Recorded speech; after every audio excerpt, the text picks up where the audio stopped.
Is there finally a break in the case of a missing 6-year-old boy, Etan Patzâs?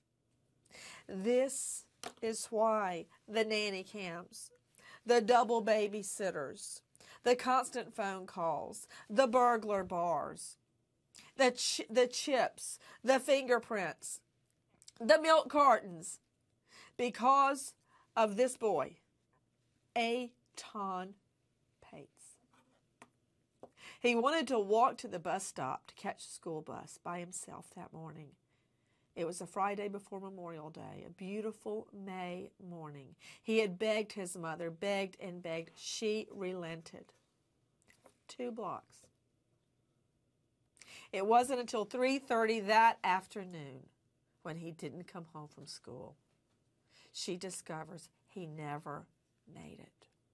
And now is the case set to be cracked wide open. With me there on the scene as the digging proceeds, CNN correspondent Susan Candiotti. Susan, what is happening now?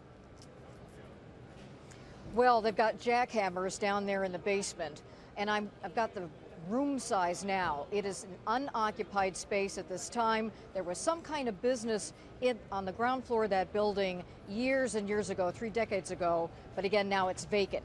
They're searching an area. That basement is about 13 by 62 feet. They've got a cement floor down there and some cinder block walls. So the FBI, their evidence recovery team, is downstairs in that basement. And Nancy, they are planning to be there for 5 straight days and work around the clock to see what they can find. Now, I am told that this is part of going over the old evidence that they had.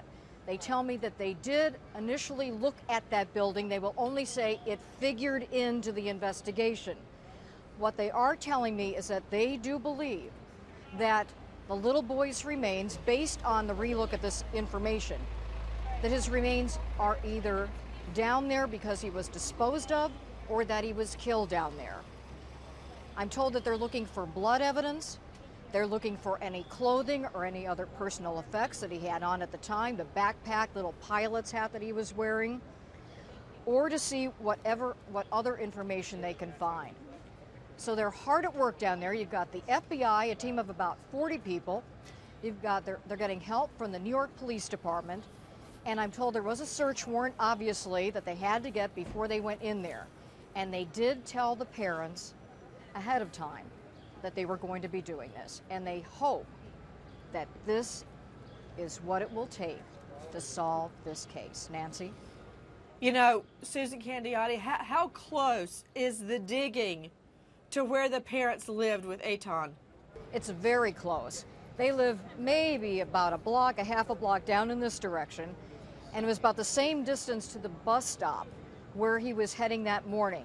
As you've said, Nancy, this was the first time he had begged his parents, please let me walk by myself, and he did.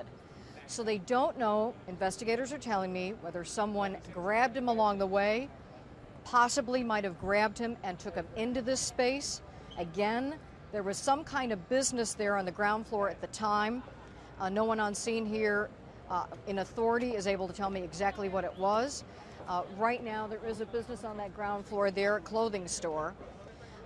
So they think the theory is, by looking at going over all the evidence they had at the time, that there might be a connection here.